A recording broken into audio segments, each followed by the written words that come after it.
So hello everyone, আমাদের জটিল সুদের চ্যাপ্টার চলছিল কম্পাউন্ড ইন্টারেস্ট।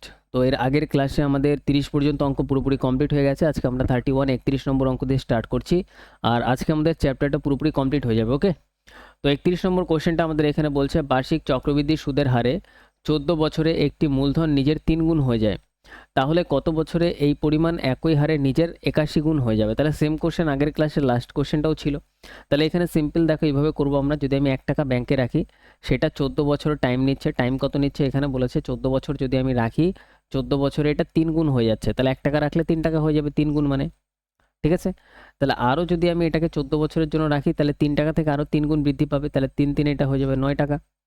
তো আরও যদি আমি 14 বছরের জন্য রাখি, 9 থেকে আরও 3 গুণ বৃদ্ধি পাবে, 3 নং এটা হয়ে যাবে 27 টাকা। তো আরও যদি আমি 14 বছরের জন্য রাখি, 27 ইন্টু 3 মানে 81, 81 টাকায় পরিণত হবে। তাহলে এখানে টাইম কত লাগছে সেটাই আমাদের বার করতে বলছে। তাহলে 81 গুণ হওয়ার জন্য এই যে 1 টাকা যে ব্যাংকে ছিল সেটা 81 টাকা হয়ে যাচ্ছে এইভাবে। তাহলে এই 81 হওয়ার জন্য কত টাইম লাগছে? তাহলে এখানে 14 বছর 28 বছর, 3 14 42, 4 14 56। তাহলে এখানে টোটাল টাইম লাগছে কত? 56 ইয়ার্স। ব্যাস, টাইমটা এইভাবে ডাইরেক্ট ক্যালকুলেট হবে। Answer option A is correct. Clear, একদম সিম্পলি অ্যান্সার চলে আসবে, এর মধ্যে কোনো জটিলতা নেই। নেক্সট আমরা পরেরটা আসি আমাদের 32 নম্বর কোশ্চেন। 32 নম্বর কোশ্চেন এখানে বলছে একটি মূলধন 3 বছরের শেষে এত টাকা এবং 6 বছরের শেষে এত টাকা হয়। ওকে, চক্রবৃদ্ধি সুদের হার বার্ষিক, এখানে বলছে চক্রবৃদ্ধি সুদের হার বার্ষিক হয়, তবে আসলের পরিমাণ এবং 9 বছরের শেষে প্রাপ্ত মোট টাকার পরিমাণ বের করুন। এটা একটা অন্য টাইপের কোশ্চেন, ঠিক আছে? এটা তোমরা স্টার দিয়ে নাও, ভিভিআই দিয়ে নাও। Very very important question. কীভাবে করছি সেটা বেশি ইম্পর্টেন্ট। তাহলে একটি মূলধনের কথা বলছে, আমি ধরলাম যে আমার ব্যাংকে রাখলাম পি টাকা। কত টাকা রাখলাম? পি টাকা। আমি জানি না মূলধনটা কত। 3 বছরের শেষে, তাহলে এখান থেকে এটা ধরো, এটা হচ্ছে 3 বছরের শেষে। তো এখান থেকে এটা 3 বছর, 3 বছরের শেষে কত টাকা হয়ে যাচ্ছে? 3 বছরের শেষে টাকাটা আমাদের এখানে হয়ে যাচ্ছে 45,000 টাকা। ঠিক আছে, 45,000 টাকা হয়ে যাচ্ছে। এবং 6 বছরের শেষে 75,000 টাকা হয়ে যাচ্ছে। আর এটা যদি আমি আরও 3 বছর মানে 6 বছরের জন্য রাখি, ঠিক আছে, 6 বছরের জন্য যদি আমি রাখি, তাহলে এটা হয়ে যাচ্ছে হচ্ছে 75,000 টাকা, 75,000। ক্লিয়ার? তবে আসলের পরিমাণ, মানে প্রিন্সিপালটা আমাদের বার করতে হবে, এবং 9 বছরের শেষে প্রাপ্ত মোট টাকার পরিমাণ কত, এবং আরও আমি 3 বছরের জন্য রাখবো, মানে 9 বছরের শেষে, 9 বছরের শেষে টাকাটা এখানে কত হবে সেটা আমাদের বার করতে হবে। তাহলে এখানে প্রিন্সিপাল কোনো একটা টাকা ছিল, সেটা 3 বছরের, এখানে দেখো প্রত্যেকটা টাইমের গ্যাপ কত? 3 বছর। 3 বছর পরে এত হচ্ছে, তো 3 বছর থেকে 6 বছর মানে আরও 3 বছর পর এত টাকা হচ্ছে। 6 বছর থেকে 9 বছর মানে এখানেও 3 বছর। তাহলে প্রত্যেকটা টাইমের গ্যাপ কত? টাইমের গ্যাপ আমরা দেখলে পাচ্ছি এখানে প্রত্যেকটা 3 বছর 3 বছরের গ্যাপ। তো এই অঙ্কতে তুমি এরকমই দেখতে পারবে যদি একটু ভালোভাবে ফোকাস করো, যে 3 বছর 3 বছরের গ্যাপ বা 4 বছর 4 বছরের গ্যাপ এরকমভাবে দেওয়া থাকবে। আর এক্ষেত্রে আমাদের বলবে যে প্রিন্সিপাল বার করো, যে কোনো একটা বলবে পরীক্ষায় বার করতে। এখানে দুটোই দেখাচ্ছি, হয় প্রিন্সিপাল বার করতে বলবে বা বলতে পারে যে এরকম 9 বছরের শেষে অ্যামাউন্ট কত হবে। তাহলে সিম্পল আমরা অঙ্কটা স্টার্ট কোথা দিয়ে করব? দেখো এখানে এই দুটো ভ্যালু দেওয়া আছে আমাদের কাছে। তাহলে সিম্পল আমরা এখান থেকে এটা হওয়ার জন্য দেখবো যে 3 বছরে কত গুণ হচ্ছে। এবার কত গুণ হচ্ছে সেটা আমরা কীভাবে বুঝবো? সিম্পল দেখো, এটা করার জন্য যেটা বড় ভ্যালু আছে এখানে কত? 75,000, সেটা আমরা এখানে লিখবো 75,000। ক্লিয়ার? আর এর নিচেই লিখবো এর আগের ভ্যালু, যেটা ছোট ভ্যালু আছে 45,000, এর নিচেই লিখে দেবো 45,000। এবার এটা কাটাকাটি করবো, 0 0 0 সাথে 0 0 0 ক্যান্সেল। 5 দিয়ে কাটলে 5 15 75, 5 দিয়ে কাটলে 5 নং 45, 3 দিয়ে কাটলে 3 5 15, 3 দিয়ে কাটলে 3 3 9। তাহলে কত দাঁড়াচ্ছে? 5/3। এটা ফাইনালি দাঁড়াচ্ছে কত? 5/3। তার মানে এইখান থেকে এই টাকাটা 45,000 থেকে 75,000 হওয়ার জন্য এটা কত গুণ হচ্ছে? এটা 5/3 গুণ হচ্ছে। ক্লিয়ার? ইজিলি বোঝা গেল কি হচ্ছে এখানে ফান্ডা। তাহলে এই টাকাটা হচ্ছে 5/3 গুণ। তার মানে আমরা এখানে পেলাম যে 3 বছর যদি টাকাটা আমি রাখি, তাহলে এখানে 5/3 গুণ হয়। 3 বছরের জন্য 5/3 গুণ হয়। তাহলে এইখানে যেহেতু 5/3 গুণ হয়েছে, তাহলে এখানেও আমাদের সেমভাবে লিখে দেবে যে 5/3 এখানেও হবে, আর এইখানেও আমাদের সেমভাবে 5/3 গুণ হয়ে যাবে। ক্লিয়ার? এবার যা বলবে সেটারই আমরা অ্যান্সার বার করতে পারবো। সিম্পল, আমরা প্রথমে প্রিন্সিপালটা বার করছি। দেখো, তাহলে প্রিন্সিপাল যা ছিল তার 5/3 গুণ হচ্ছে। 5/3 গুণ হওয়ার পরে কত হচ্ছে টাকাটা? 45,000। 3 বছরে 5/3 গুণ হওয়ার পরে হচ্ছে কত? 45,000। তাহলে ইকুয়াল দিয়ে লিখে দাও এখানে 45,000। এবার সিম্পল কাটাকাটি করো, 5 দিয়ে যদি আমরা কাটি 45কে, 5 নং 45 আর 9, 3 আর 9 গুণ করলে 3 নং 27। তাহলে এখানে আমাদের আসবে 27,000। তাহলে প্রিন্সিপাল আমাদের কত আসলো? 27,000। একটা অপশানের শুরুতেই আছে আমাদের অপশান ডি, তাহলে ডি আমাদের কারেক্ট। এবার আমাদের আরেকটা অ্যান্সার বার করা বাকি আছে, সেটা হচ্ছে আমাদের 9 বছরের শেষে কত হবে, তাই না? তাহলে সিম্পল, এইখানে টাকাটা কত ছিল? 75,000, 75,000 লেখো। সেই টাকাটাই এখানে 5/3 গুণ হয়ে এখানে এত টাকা হবে। তাহলে এর সাথে আমাদের সিম্পল করে দিতে হবে 5/3 গুণ। ঠিক আছে, তাহলে আমরা পেয়ে যাবো যে এখানে কত টাকা হবে 5/3 গুণ হওয়ার পরে। তাহলে 3 দিয়ে যদি আমরা কাটি, 3 দিয়ে কাটে 3 25 75, 5 25 125, তাহলে এটা পাচ্ছি 125, তারপর 3টে জিরো, 1,25,000। ঠিক আছে, তাহলে 1,25,000, দুটো অ্যান্সারই আমাদের বেরিয়ে গেছে। ক্লিয়ার? তাহলে এখানে যে 5/3 গুণ হচ্ছিল এটা কীভাবে হচ্ছে সেটাই আমাদের বার করাটা মেন বিষয়। তাহলে এটা সিম্পল আমরা কীভাবে বার করবো, এখানে যে 75,000 ছিল সেইটাকে ওপরে রাখবো, আর তার আগের ভ্যালু 45,000কে সিম্পল আমরা নিচে রাখবো, কাটাকাটি করবো, 5/3 গুণ আমাদের চলে আসবে। ক্লিয়ার? পুরো ফান্ডা ক্লিয়ার? তাহলে আমাদের দুটো অ্যান্সারই বেরিয়ে গেছে। নেক্সট আমরা পরবর্তী কোশ্চেনে আসি। সেম টাইপের আরেকটা কোশ্চেন আছে আমাদের এখানে, 33 নম্বর কোশ্চেন। একটি মূলধন 4 বছরের শেষে এত হচ্ছে। তাহলে প্রিন্সিপাল প্রথমে একটা টাকা ছিল, তো 4 বছরের জন্য আমি যদি রাখি টাকাটা, তাহলে এখানে হচ্ছে আমাদের 4 বছরের শেষে টাকাটা কত হচ্ছে? 4 বছরের শেষে আমাদের টাকাটা হচ্ছে 90,000, 90,000 টাকা হচ্ছে। ক্লিয়ার এতদূর? নো দিক্কত। এবং 8 বছরের শেষে এত টাকা হচ্ছে, 8 বছরের শেষে। তাহলে 8 বছরের শেষে কত হচ্ছে? 8 বছরের শেষে আমাদের এখানে টাকাটা হচ্ছে 162,000, 1,62,000 টাকা হচ্ছে। চক্রবৃদ্ধি সুদের হার বার্ষিক হলে মূলধনের পরিমাণ খুঁজে বের করুন। এখানে শুধু আমাদের মূলধনটা বার করতে বলছে। তাহলে এখান থেকে দেখো এইটুকু 4 বছরের গ্যাপ, আবার এই 4 বছর থেকে 8 বছরের এখানেও কত? 4 বছরের গ্যাপ। ঠিক আছে, তাহলে এই গ্যাপটা আমরা দেখবো জাস্ট, এই গ্যাপটা তাহলে এখানে কত? এখানে গ্যাপটা হচ্ছে 4 বছর, 4 বছরের গ্যাপ। ক্লিয়ার? তাহলে এখান থেকে এটারও 4 বছরের গ্যাপ, এখান থেকে এটারও 4 বছরের গ্যাপ। তো এবার গ্যাপ যেহেতু আমাদের সমান, তাহলে আমাদের সিম্পল আমরা দেখবো যে এখান থেকে এই টাকাটা কত গুণ হচ্ছে। তাহলে কত গুণ হচ্ছে সেটা কীভাবে বার করবো? সিম্পল, বড় ভ্যালু কত আছে? 162,000, এটাকে আমরা উপরে লিখবো 162,000, নিচে রাখবো আমরা এটাকে। ঠিক আছে, 90,000, ছোটোটাকে নিচে রাখবো। এবার 3টে জিরোর সাথে আমাদের এখানে 3টে জিরো ক্যান্সেল হয়ে গেল। আরও যদি আমরা কাটাকাটি করি, 3 দিয়ে যদি আমরা কাটি, 3 দিয়ে কাটলে আমরা এখানে পাবো হচ্ছে 3, আগে আমরা এটা 2 দিয়ে কেটে দিই, 2 দিয়ে কাটলে এটা হয়ে যাচ্ছে 45, 2 দিয়ে যদি আমরা এটা কাটি এ হবে 81, 9 দিয়ে কাটলে 5 রং 45, 9 দিয়ে কাটলে 9 অক্ষে 9, তাহলে 9/5। তাহলে এখান থেকে টাকাটা এত হচ্ছে, তার মানে এটা কত গুণ হচ্ছে? 9/5 গুণ হচ্ছে। তাহলে 4 বছরে 9/5 গুণ হচ্ছে। তাহলে এখানেও প্রথমে 4 বছরে এটাও হবে কত? 9/5 গুণ হবে। তাহলে সিম্পল আমরা এখানে লিখবো নেক্সট লাইনে যে প্রিন্সিপাল যা ছিল তার সাথে 9/5 গুণ হয়ে টাকাটা কত হয়েছে? 90,000 হয়েছে। তাহলে ইকুয়াল দিয়ে লিখবো 90,000। ক্লিয়ার? এবার সিম্পল আমাদের এই 9-এর সাথে 9 ক্যান্সেল, তো প্রিন্সিপাল আমাদের কত আসছে? 5-এর সাথে কোনাকুনি গুণ হয়ে যাবে, এটা 50,000। ঠিক আছে, তাহলে প্রিন্সিপাল কত ছিল? 50,000। Option B is correct answer, 33 option B. Okay, no দিক্কত। নেক্সট আমরা পরের কোয়েশ্চেনে আসি। নেক্সট দেখো 34 নম্বর কোয়েশ্চেনটা আমাদের এখানে বলছে একটি মূলধন 3 বছরের শেষে এত টাকা এবং 6 বছরের শেষে এত টাকা হয়। তাহলে এখানে একটা প্রিন্সিপাল ছিল যেটা 3 বছরের শেষে কত টাকা হচ্ছে? 33,000, মানে 33,000 হচ্ছে।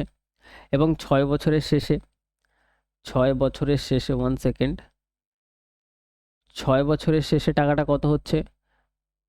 39,600, এত টাকা হচ্ছে। ওকে, এবার আমাদের এখানে বলছে চক্রবৃদ্ধি সুদের হার বার্ষিক হলে 9 বছরের শেষে প্রাপ্ত পরিমাণ বের করুন। তাহলে 9 বছরের শেষে কত হবে আমাদের এখানে বার করতে হবে। তাহলে এখানে টাইমের গ্যাপ তুমি দেখো, এখান থেকে এটা 3 বছরের গ্যাপ, 3 বছর থেকে 6 বছর এখানেও 3 বছরের গ্যাপ, 6 থেকে 9 বছর এখানেও 3 বছরের গ্যাপ। তাহলে আমরা সিম্পল এই দুটো ভ্যালু যেহেতু দেওয়া আছে, তাহলে আমরা দেখবো যে এখান থেকে এটা কত গুণ হচ্ছে।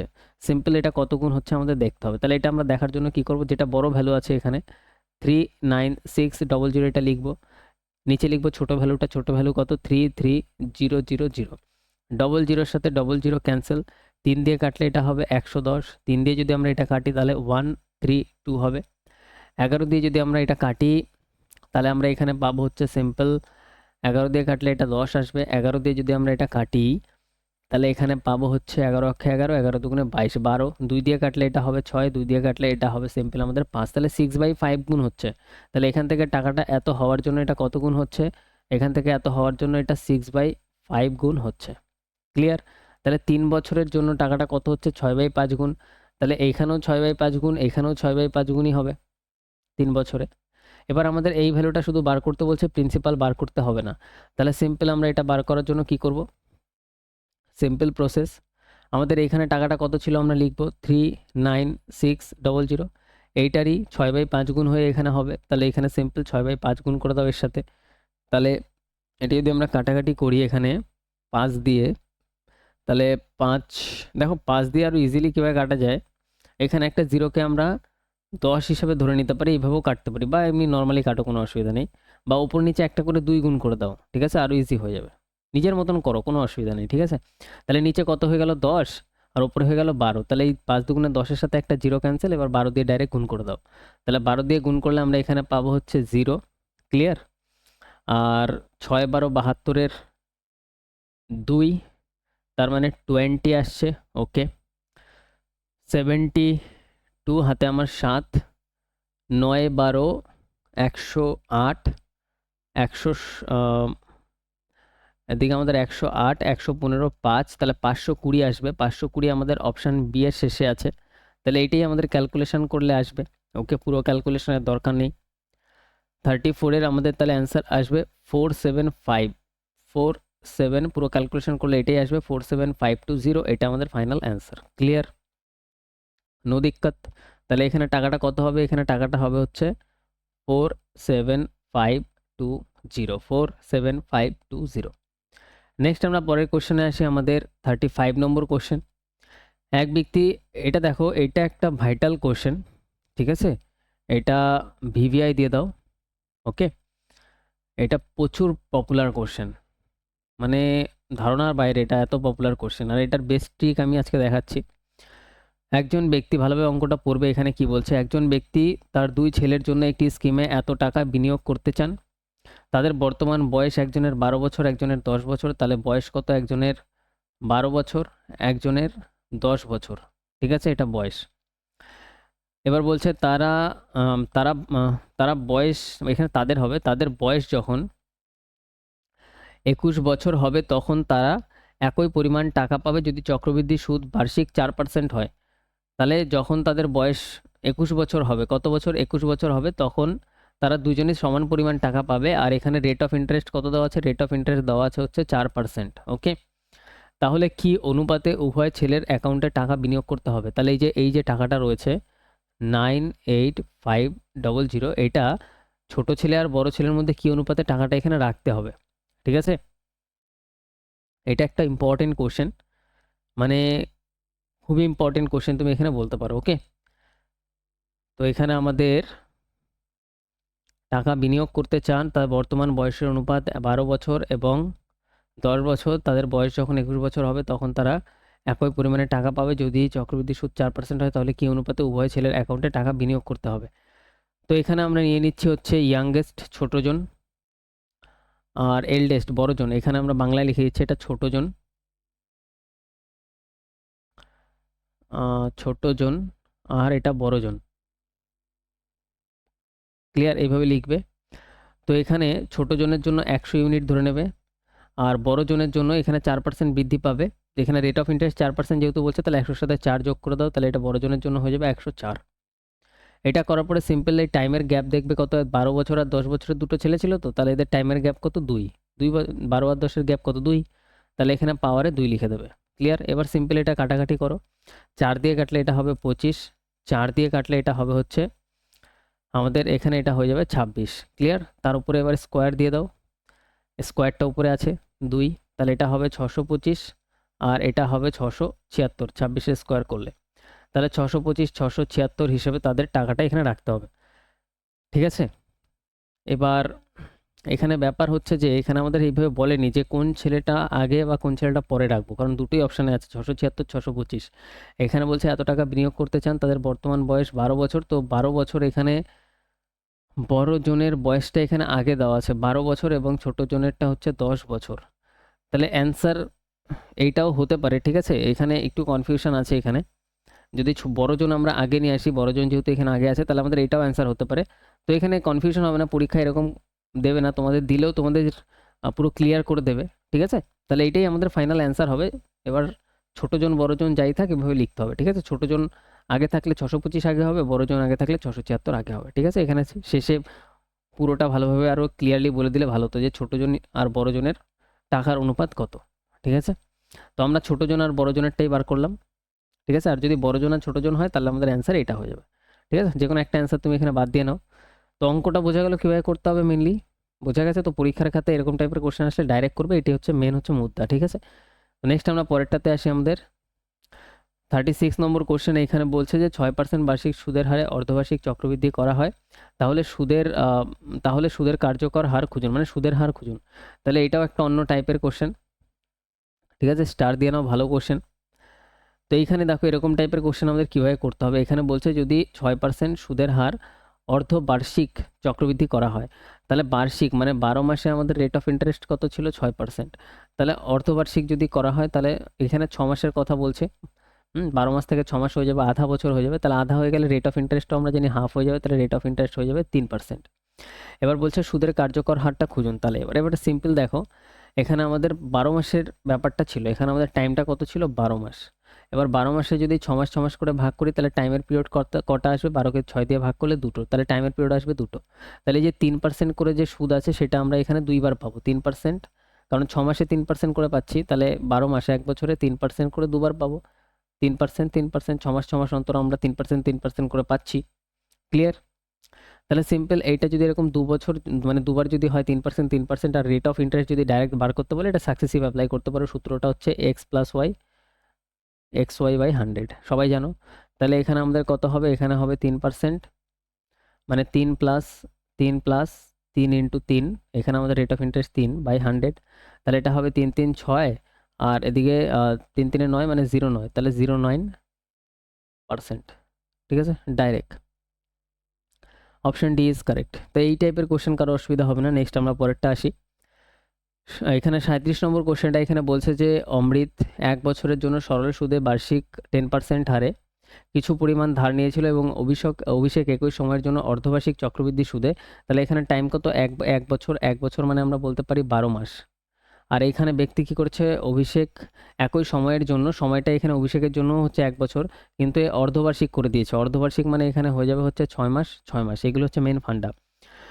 তো অর্ধবার্ষিক চক্রবৃদ্ধি সুদের হারে একই পরিমাণ টাকা ধার নিয়েছিলেন, যদি অভিষেকের সুদ হিসেবে অমৃতের চেয়ে 50 টাকা বেশি দেন, তাহলে অভিষেক 50 টাকা কেন বেশি সুদ দিচ্ছে, তার কারণে এর সুদটা 6 মাস 6 মাস অন্তর ক্যালকুলেট হচ্ছে। ঠিক আছে, এটা 12 মাসে দেখো প্রথম জনেরটা 10%ই দিতে হবে, কিন্তু পরের যে ব্যক্তি আছে অভিষেক, সে কী করেছে, মানে অর্ধবার্ষিক হিসেবে নিয়েছে, তার মানে এরটা এখানে 5%, আর এখানে 6 মাসে আরও 5% হিসেবে সুদ দিতে হবে। ঠিক আছে, আর এই ক্ষেত্রে বলছে যদি অভিষেকের সুদ হিসেবে অমৃতের চেয়ে 50 টাকা বেশি হয়, আর ওই যে 6% করে দিচ্ছে, তার 50 টাকা এক্সট্রা দিতে হচ্ছে। 50 টাকা কেন দিতে হচ্ছে এক্সট্রা, তার কারণে এই 5%-এর উপরেও আবার 5%-এর সুদ লেগে যাবে। ঠিক আছে, এই হচ্ছে মেন ফান্ডা। তো আমাদের এখানে বলছে তাদের প্রত্যেকে কত টাকা ধার নিয়েছিল, তাদের প্রিন্সিপাল বার করতে হবে। তাহলে এই অঙ্কটা অ্যাকচুয়ালি ঘুরিয়ে পেঁচিয়ে দিয়েছে, অঙ্কটা ভালো কোশ্চেন। ঠিক আছে, অঙ্কটা অ্যাকচুয়ালি সিম্পল কোশ্চেন। দেখো আমাদের এখানে এরকম কোশ্চেন এরপরে আসবে যে সুদের ডিফারেন্স দেওয়া থাকবে। এখানে টাইম দেখো, টাইমের পিরিয়ড 6 মাস 6 মাস করে 2টো, তাহলে টাইমের পিরিয়ড আমাদের এখানে হয়ে গেছে কত, টাইম হয়ে গেছে 2, টাইমের পিরিয়ড হয়ে গেছে 2টো। ক্লিয়ার? তাহলে এখানে সিম্পল, যদি আমাদের এখানে টাইমের পিরিয়ড 2 দেওয়া থাকে, আর আমাদের এখানে এই টাইমের পিরিয়ডের জন্য যে ডিফারেন্সটা তৈরি হচ্ছে টাকার, ঠিক আছে, এখানে ডিফারেন্সটা কত তৈরি হচ্ছে, 50 টাকার ডিফারেন্স, একজন আরেকজন থেকে 50 টাকা বেশি দিতে হচ্ছে। তাহলে টাইমের এখানে টাকার ডিফারেন্স দেওয়া আছে 50। তো এরকম যদি দেওয়া থাকে যে মানে টাইম 2 বছর, ডিফারেন্স এত, যদি এরকমভাবে একটা সিচুয়েশন ক্রিয়েট হয়, আর সেক্ষেত্রে আমাদের যদি প্রিন্সিপালটা বার করতে বলে যে দুজনে কত টাকা ধার নিয়েছিল, তাহলে ডাইরেক্ট ডিফারেন্সের একটা সূত্র অ্যাপ্লাই করবে, সেটা হচ্ছে difference equal to principal into r/100 তার স্কোয়ার। 2 বছরের ক্ষেত্রে এটা অ্যাপ্লাই হবে, এই সূত্রটা অ্যাপ্লাই হবে কত, টাইমের ক্ষেত্রে 2 বছর। আর এখানে টাইম দেখো 6 মাস 6 মাস করে 1 বছর মানে হচ্ছে 2 বছরের টাইমের কথাই বলছে। এরপরেও আমরা অনেক অঙ্কতে অ্যাপ্লাই করবো, দেখলেই তুমি বুঝতে পারবে। তাহলে ডিফারেন্স এখানে কত টাকা, 50 টাকা, তাহলে ডিফারেন্সের জায়গায় এখানে লিখে দাও 50। প্রিন্সিপাল আমাদের বার করতে হবে, পি রাখো। আর এখানে রেট অফ ইন্টারেস্ট কত, রেট অফ ইন্টারেস্ট এখানে দেখো 5%, এটা কিন্তু রেট অফ ইন্টারেস্ট। ঠিক আছে, রেট অফ ইন্টারেস্ট হয়ে যাবে 5%, তাহলে 5/100 তার হয়ে যাবে কি, স্কোয়ার। তো নেক্সট লাইনে আমরা এখানে পাচ্ছি 50 ইকুয়াল টু পি ইন্টু 5-এর স্কোয়ার করলে এটা হবে 25, 100-এর স্কোয়ার করলে হবে 100 ইন্টু 100। 25 দিয়ে যদি আমরা 50কে কাটি, 2 বারে কাটবে, তাহলে 2-এর সাথে এই মানে এই 100 চারটে জিরো গুণ হয়ে যাবে, তাহলে আমাদের অ্যান্সার কত দাঁড়াবে? প্রিন্সিপাল ইকুয়াল টু ধরো 2 এর পরে 1 2 3 4 চারটে জিরো মানে 20,000। তাহলে প্রিন্সিপাল আমাদের দাঁড়াবে অপশান ডি 20,000, এটা আমাদের ফাইনাল অ্যান্সার। বোঝা গেল? তাহলে অঙ্কটা ভালো অঙ্ক ছিল, কম্পাউন্ড ইন্টারেস্টের এখনো পর্যন্ত বলতে পারো। ল্যাঙ্গুয়েজের দিক থেকে এটা অনেক ভালো কোশ্চেন ছিল। ক্লিয়ার? নেক্সট আমরা পরবর্তী কোশ্চেনে আসি। এইটুকুই আমাদের সলিউশন। নেক্সট এরকম টাইপের আরেকটা কোশ্চেনে আসি আমরা। 38 নম্বর কোশ্চেন। এখানে বলছে 2 বছরের জন্য, তাহলে টাইম এখানে কত? টাইম এখানে 2 বছর। একটি টাকার উপর প্রতি বছর 8% হারে রেট অফ ইন্টারেস্ট, এখানে বলছে 8%। চক্রবৃদ্ধি সুদ এবং সরল সুদের পার্থক্য দেখো। চক্রবৃদ্ধি সুদ আর সরল সুদ, সিম্পল ইন্টারেস্টের পার্থক্য এখানে কত বলছে? 240 টাকা। বোঝা গেল?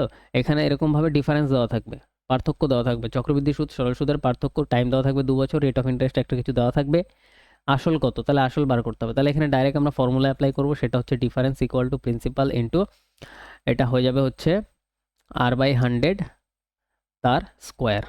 ঠিক আছে? তাহলে ডিফারেন্স আমাদের কত? 240। ডিফারেন্স আমাদের কত দেওয়া আছে? আমাদের এখানে 240 ইকুয়াল টু প্রিন্সিপাল বার করতে হবে, তো পি রাখো। আর এখানে কত? 8%, তাহলে 8-এর স্কোয়ার করলে হবে 64। নিচে আমাদের 100-এর স্কোয়ার করলে হবে 100 ইন্টু 100। তো 8 দিয়ে কাটলে এটাকে 3 8 24 মানে 30। 8 দিয়ে কাটলে 8 8 64। ঠিক আছে? নো দিক্কত। আর যদি আমরা 4 দিয়ে কাটি, 4 দিয়ে কাটলে 2, 4 দিয়ে এটাকে কাটলে হয়ে যাবে 25। আর যদি কাটি 2 দিয়ে, যদি এটা কাটি 2 দিয়ে কাটলে এটা হয়ে যাবে হচ্ছে 15। তাহলে পি ইকুয়াল টু কত দাঁড়াচ্ছে? পি ইকুয়াল টু দাঁড়াচ্ছে, এদিকে 15 আছে, এদিক দিয়ে 25 যাচ্ছে, আর এদিক দিয়ে 100 কোনাকুনি গুণ হয়ে যাবে।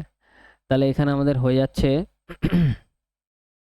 00 তো আমাদের এখানে হবে 5 15 75, 75 হাতে আমার 7, 15 দুগুণে 30 37, 37,500, 37,500, অপশন ডি ইজ কারেক্ট। ওকে, তাহলে প্রিন্সিপাল হয়ে যাবে এত। তাহলে এই ফর্মুলা দিয়ে এরকম টাইপের যত কোশ্চেন আছে সব কোশ্চেন সলভ হয়ে যাবে। দারুণ ফর্মুলা আর দারুণ তাড়াতাড়ি অ্যান্সার আসবে। কম্পাউন্ড ইন্টারেস্টে তোমার এইটুকু সূত্র মনে রাখতেই হবে, কিছু করার নেই। পুরো চ্যাপ্টারে এইখানেই আমি লাস্টে গিয়ে দুটো সূত্র তোমাদের দেখাবো। এইখানে দেখো, এই যে এই অঙ্কটা সেম কোশ্চেন, শুধু এখানে 3 বছর বলছে। ঠিক আছে? তো 3 বছরের ক্ষেত্রে আমরা একটা এরকম ডাইরেক্ট ফর্মুলা অ্যাপ্লাই করব। 3 বছরের জন্য 10% চক্রবৃদ্ধি, তাহলে এখানে রেট অফ ইন্টারেস্ট কত? 10%। 10% চক্রবৃদ্ধি এবং সরল সুদের হারে সুদের পার্থক্য, তাহলে চক্রবৃদ্ধি সুদ আর সরল সুদ 10 মানে 3 বছরের জন্য। টাইম এখানে কত? টাইম 3 বছর। ডিফারেন্স আমাদের এখানে বলছে কত? 620 টাকা। ক্লিয়ার? তাহলে 10% হারে 3 বছরের জন্য সরল সুদ আর জটিল সুদের পার্থক্য আমাদের বলছে 620 টাকা। তাহলে আসলের পরিমাণ কত? তাহলে এখানে আমাদের প্রিন্সিপালটা ফাইন্ড করতে হবে। কি ফাইন্ড করতে হবে? প্রিন্সিপালটা আমাদের ফাইন্ড করতে হবে। তাহলে এই ক্ষেত্রেও আমাদের যদি 3 বছর যদি টাইম দেয়, 3 বছরের জন্য যে সূত্রটা অ্যাপ্লাই হবে, মোস্ট ইম্পর্টেন্ট মাথায় রাখবে, এটা আমাদের দেখো আমি দেখাচ্ছি এখানে। প্রিন্সিপাল ইকুয়াল টু, ডাইরেক্ট আমরা লিখবো principal equal to difference 100/r তার স্কোয়ার, সূত্রটা মুখস্থ করে নাও এখনই, ইন্টু সিম্পল আর একটুখানি আছে, এটা হচ্ছে 100 300 প্লাস 100/300 প্লাস আর, ব্যাস খতম। তাহলে সূত্রটা কি? Principal equal to difference into 100/r তার স্কোয়ার ইন্টু 100/300 প্লাস আর, এটা আমাদের আর হয়ে যাবে। ওকে, ক্লিয়ার? তাহলে সিম্পল প্রিন্সিপাল আমরা বার করছি। ডিফারেন্স আমাদের কত? ডিফারেন্স কিতনা है मेरे भाई? ডিফারেন্স আমাদের দেওয়া আছে কত? 620। তাহলে এখানে লিখবো 620 ইন্টু 100/r। দেখো এখানে আর এর জায়গায় আমরা যদি রেট অফ ইন্টারেস্ট 10 বসাই, তাহলে এই জিরোর সাথে এই জিরো ক্যান্সেল, তাহলে এটা 10-এর স্কোয়ার হয়ে যাবে অ্যাকচুয়ালি। আমি পরের লাইনে করেই দেখাচ্ছি, এটা হবে 100/10 তার square into 100 300 plus 10। Clear? Next পরের লাইনে দেখো, এখানে আমরা পাচ্ছি 620 ইন্টু 0 ক্যান্সেল, 100-এর স্কোয়ার 10-এর স্কোয়ার করলে হয়ে যাবে 100 ইন্টু, এটা হয়ে যাবে 100/310। তা 310 দিয়ে 620-কে দুইবারে কাটে, তাহলে প্রিন্সিপাল আমাদের দাঁড়াচ্ছে 20,000। নো দিক্কত, 20,000, অপশন ডি ইজ কারেক্ট। সহি মেরে ভাই। তাহলে 3 বছরের ক্ষেত্রে আমরা ডাইরেক্ট এই ফর্মুলায় অ্যাপ্লাই করব। দারুণ কোশ্চেন, স্টার দিয়ে দাও, ভিভিআই লিখে রাখো। ঠিক আছে? নেক্সট আমরা পরবর্তী কোশ্চেনে আসি, আর ফর্মুলাটা অবশ্যই মুখস্থ করে নেবে। ঠিক আছে? নেক্সট আমাদের পরবর্তী কোশ্চেন, আমাদের 40 নম্বর কোশ্চেন। এখানে বলছে একটি মূলধনের ওপর 2 বছরের জন্য সরল সুদ এত টাকা। আচ্ছা, যেখানে 2 বছরের জন্য চক্রবৃদ্ধি সুদ এত টাকা, তাহলে টাইম আমাদের এখানে কত দেওয়া আছে, টাইম 2 বছর দেওয়া আছে। তো 2 বছরের জন্য সিম্পল ইন্টারেস্ট সরল সুদ আমাদের এখানে বলছে 660, আর 2 বছরের জন্য সিআই কম্পাউন্ড ইন্টারেস্ট আমাদের এখানে বলছে কত 696.3, আর জিরোটা দিলাম না 0.3। এবার বলছে সুদের হার খোঁজো, রেট অফ ইন্টারেস্ট আমাদের এখানে ফাইন্ড করতে হবে। তাহলে এই অঙ্কতে দেখো ডাইরেক্ট একটা জিনিস মাথায় রাখবে, এই টাইপের কোশ্চেনে যদি এরকম দেয় 2 বছরের ক্ষেত্রে, মাথায় রাখবে প্রথম বছরের সিম্পল ইন্টারেস্ট আর কম্পাউন্ড ইন্টারেস্ট সেমই আসে। প্রথম বছরের সিম্পল ইন্টারেস্ট আর কম্পাউন্ড ইন্টারেস্ট সেমই আসে সবসময়। যেমন ধরো আমি যদি দেখাই, যদি 100 টাকা হয়, 100 টাকার ক্ষেত্রে আমি যদি বলি যে 2 বছরের 10% হারে সুদ বার করো, তাহলে 100 টাকার প্রথম বছরের সুদ কত আসবে, 100 10% মানে 10 আসবে। আর নেক্সট ইয়ারে কত আসবে, নেক্সট ইয়ারে সিম্পল ইন্টারেস্টও কত 10 আসবে। কিন্তু কম্পাউন্ড ইন্টারেস্টের ক্ষেত্রে কি হবে, এই কম্পাউন্ড ইন্টারেস্টের ক্ষেত্রে প্রথম বছরে কত, দেখো কম্পাউন্ড ইন্টারেস্টের ক্ষেত্রে 100 টাকার প্রথম বছরে রেট অফ ইন্টারেস্ট তো 10 আসবে, পরের বছরেও 10 আসবে, কিন্তু পরের বছরে কী হবে, এই 10-এর উপরে আরও সুদ আমাদের এক্সট্রা লাগবে, কত 10%। তাহলে 10-এর উপর 10% লাগবে মানে 1 টাকা আমি এক্সট্রা সুদ পাবো। তো বোঝা গেল। তো কম্পাউন্ড ইন্টারেস্টে সিআই এর ক্ষেত্রে কি হয়, সুদের উপরে এক্সট্রা একটা সুদ লেগে যায়, তাহলে এইখানে একটা জিনিস এক্সট্রা চলে আসে। বোঝা গেল। তাহলে এই ফর্ম্যাটেই আমরা অঙ্কটা এখন সাজাবো। দেখো সিম্পল, যদি এরকম আমাদের 2 বছরের ক্ষেত্রে আসে পরীক্ষায়, তাহলে আমরা এরকম 3টে বক্স আঁকবো, এই একটা বক্স, এই একটা বক্স, আর এর নিচে এখানে একটা বক্স, মানে এই টাকার উপরে এক্সট্রা একটা টাকা এখানে আসবে। ঠিক আছে। এবার সিম্পল এইখানে এই বক্সটা সবার আগে আমরা এরকম অঙ্কতে ফিল করে ফেলবো। কীভাবে, দেখো এই দুটোর গ্যাপ দেখো কত, যেটা এখানে এই দুটোর মধ্যে এক্সট্রা এসছে সেটাই এখানে এক্সট্রা এসছে। ঠিক আছে, এখানে এক্সট্রা হিসেবে এসছে। তাহলে দেখো 696.3, এটা থেকে উপরেরটা বাদ দাও, 660 বাদ দিয়ে দাও। তাহলে এটা যদি বাদ দিই তাহলে আমরা পাবো 0.3, এদিকে পাবো 6, এদিকে পাবো 3, 36.3। তাহলে এই 36.3 টাকা এখানে এক্সট্রা হিসেবে এসছে। ক্লিয়ার, বোঝা গেল কীভাবে ফিল করলাম। তাহলে এই দুটোর মাইনাস করে নেবে, বড়টা থেকে ছোটোটা, তাহলে এখানে যেটা এক্সট্রা আসবে সেটা এখানে চলে আসবে। ক্লিয়ার, এরকম টাইপের কোশ্চেনে এখানে এটা চলে আসবে। এবার এইখানে আর এইখানে কি লিখবো, সিম্পল এখানে লিখবো সরল সুদে যেটা ছিল, সিম্পল ইন্টারেস্টে যেটা ছিল সেটাকে 2 ভাগে ভাগ করে দাও, কারণ সিম্পল ইন্টারেস্ট 2 ক্ষেত্রে সমানই থাকবে। তাহলে এটাকে যদি আমরা 2 দিয়ে ভাগ করে দিই, 2 দিয়ে ভাগ করলে আমরা পাবো 330। তাহলে এখানে আধা আধা বসিয়ে দাও, এখানে 330, এখানে 330। ক্লিয়ার, এটা না লিখলেও হতো, কোনো অসুবিধা নেই, শুধু এখানে 330 লিখলেও হতো। এরপর রেট অফ ইন্টারেস্ট বার করার জন্য সিম্পল আমাদের দেখতে হবে যে এই 330-এর ওপরে এত টাকার সুদ বাড়ছে, তাই না, 330-এর উপরেই তো এটা সুদ হিসেবে বৃদ্ধি পেয়েছে। তাহলে সিম্পল নেক্সট নাইলে আমাদের করতে হবে 330 টাকার উপরে সুদ কত এক্সট্রা পেয়েছি আমি, এত টাকা। এই 330 টাকার উপরে, এই 330 টাকার উপরে সুদ পেয়েছি কত, 36.3 টাকার সুদ পেয়েছি। পার্সেন্টেজে কত পেয়েছি বার করার জন্য 100% দিয়ে গুণ, ব্যাস অঙ্ক খতম। এখান দিয়ে যেই আমরা দশমিকটা উঠালাম, এখানে একটা চলে আসলো 10, এই ডবল জিরোর সাথে এই ডবল জিরো আমাদের ক্যান্সেল, 3 দিয়ে কাটাকাটি করলে এটা হবে 11, 3 দিয়ে যদি আমরা উপরে কাটি তাহলে 1 to 1, 11 দিয়ে যদি আমরা এটা কাটি, 11 × 11 121, তাহলে 11%। তাহলে রেট অফ ইন্টারেস্ট কত আসছে ভাই, 11%। অপশান বি ইজ কারেক্ট, 40-এর অপশান বি ইজ কারেক্ট। ওকে, ভালো অঙ্ক, বোঝা গেল। নেক্সট আমরা সেম কোশ্চেন আরেকটা দেখি। 2 বছরের জন্য, তাহলে এখানে টাইম কত, 2 বছর, 2 বছরের জন্য একটু নির্দিষ্ট টাকার সরল সুদ, তাহলে 2 বছরের জন্য সিম্পল ইন্টারেস্ট এবং চক্রবৃদ্ধি সুদ এবং কম্পাউন্ড ইন্টারেস্ট। চক্রবৃদ্ধি সুদ মানে কম্পাউন্ড ইন্টারেস্ট, সরল সুদটা আমাদের এখানে কত বলছে 8400, আর কম্পাউন্ড ইন্টারেস্টটা আমাদের এখানে বলছে 8652। সুদের হার কত, রেট অফ ইন্টারেস্ট বার করতে হবে, সুদের হার রেট অফ ইন্টারেস্টটা ফাইন্ড করতে হবে। তাহলে simple rate of interest find করার জন্য আমি বললাম এইসব অঙ্কতে 3টে বক্স আঁকো। ঠিক আছে, এই দুটো বক্স ইম্পর্টেন্ট, এই বক্সটা আর এই বক্সটা। এবার এই বক্সটা আমি সবাইকে কি বসাবো, সিম্পল এই দুটোর গ্যাপ দেখবো কত, 8000 8000 কমপ্লিট, তাহলে 252 পড়ে আছে, এই দুটো গ্যাপ নিলে 252, তাহলে 252 এখানে বসে গেল। এই দুটোর গ্যাপ 8652 আর 8400, এই দুটোর গ্যাপ 252। ঠিক আছে, তাহলে এখানে বসে গেল।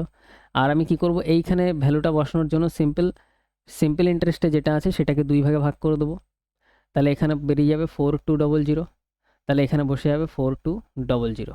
আর পরীক্ষার খাতায় সময় বাঁচাও, সেটা কিভাবে, এখানে আর 4200 লেখার দরকার নেই, এবার এই টাকার উপরে এত সুদ হয়েছে, তাই না, তাহলে 4200 টাকার উপরে সুদ হয়েছে কত, 252 টাকা। লেখো উপরে 252, শতকরায় বার করার জন্য 100% দিয়ে গুণ করে দাও, ব্যাস অঙ্ক খতম। তাহলে এই ডবল জিরোর সাথে আমাদের এখানে ডবল জিরো ক্যান্সেল, 7 দিয়ে যদি আমরা কাটি, 7 দিয়ে কাটলে 6 7 42 6, আর 7 দিয়ে যদি আমরা 42-কে ডাইরেক্ট 6 বারেই কাটে, 42 × 6 দিয়ে যদি 6 2 12 2 হাতে আমার 1, 6 7 42 43, সরি এখানে হবে 4 6 24 25, 252, 6 বারে কাটে পুরোপুরি। তাহলে এটা কতবারে কাটে, এটা 6বারে কেটে যায়, তার মানে আমাদের রেট অফ ইন্টারেস্ট কত 6%। ব্যাস অঙ্ক খতম, অপশান বি ইজ কারেক্ট। তো আজকের ক্লাসে আমরা কম্পাউন্ড ইন্টারেস্ট পুরোপুরি কমপ্লিট করে ফেললাম। নেক্সট ক্লাসে আমরা রেশিও স্টার্ট করব, রেশিও আমাদের 4-5টা ক্লাসের মধ্যে পুরোপুরি কমপ্লিট হয়ে যাবে, ঠিক আছে। তো অঙ্কতে যে মেন চ্যাপ্টারগুলো আমাদের যেগুলো আছে সেগুলো আমি সবার আগে কমপ্লিট করেছি। তো সবাই ক্লাসগুলো রেগুলার দেখো, কমপ্লিট করতে থাকো, আর লাইভ ক্লাস তো আমাদের চলতেই থাকবে। ওকে, দেখা হচ্ছে পরের ক্লাসে।